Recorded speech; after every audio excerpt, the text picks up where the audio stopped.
New for you at 10, Governor Tim Walz is set to sign a long-awaited frontline worker and unemployment insurance trust fund bill after two bipartisan votes today in the legislature. Actually, he did sign that not too long ago. Now, KIMT News 3's Alec Lasham is live outside Mayo Clinic and spoke with Rochester State Senator Carla Nelson about this bill going to law. And Alec, when did that deal get reached?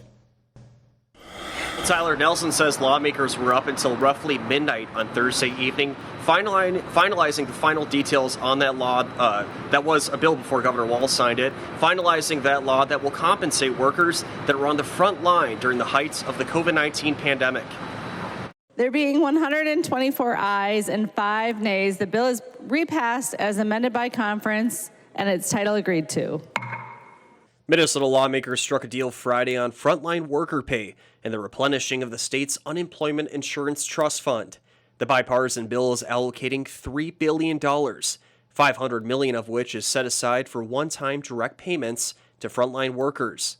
State Senator Carla Nelson says although the bill languished in the legislature for almost a year, she is happy a compromise was reached. I know that there's no amount of money that can adequately compensate for that type of hero action, but I'm glad that we could finally pay that hero pay to those who were right on those front lines.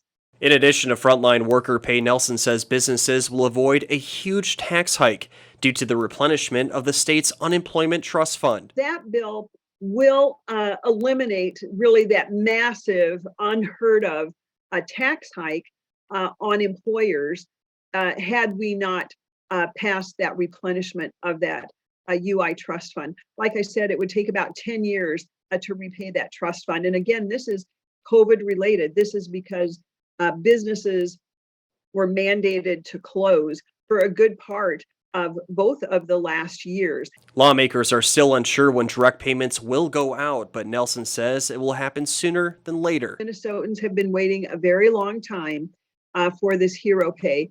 And I believe that the resources are in place so that there should be swift action.